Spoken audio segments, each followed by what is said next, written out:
देखिए, आप ये समझिए कि बांग्लादेश की स्थिति कैसे हुई।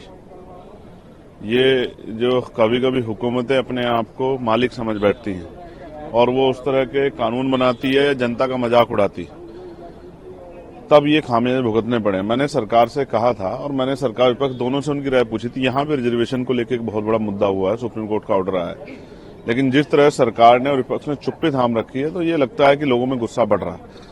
मैं मानता हूं कि जब जनहित के मुद्दों पे जो है सरकार विफल होगी तो उसका खामियाजा भुगतना पड़ेगा। देखिए, बहुत बेरोजगारी है बांग्लादेश में, महंगाई ने वहां भी नुकसान पहुंचाया था और तमाम तरह से जो इंडस्ट्रियल एरिया सब चीजें ठप हो गया था, तो उसका खामियाजा जनता के विरोध के रूप में भुगतना पड़ा।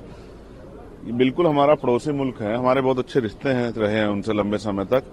हमें ध्यान रखना चाहिए कि उसका किसी तरह का नुकसान हमारे देश में ना हो और उस तरह की कोई आशंका या उस तरह की जो है कोई मूवमेंट हमारे देश में ना हो। तो विरोध को कुचलने के बजाय विरोध पे चर्चा करके उसको कम करने का काम करना चाहिए सरकार को। सलमान खुर्शीद कह रहे हैं कि जो हालात वहाँ हैं वो यहाँ भी हो सकते हैं।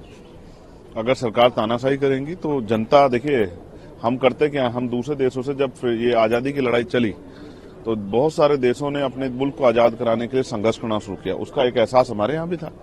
तो जब कहीं से बढ़ावा मिलता है तो फिर जनता में आक्रोश पैदा होता है। लेकिन हमारे यहाँ तो लोग बहुत शांतिप्रिय, संविधान को मानने वाले लोग हैं, तो इस तरह की आशंका नहीं है।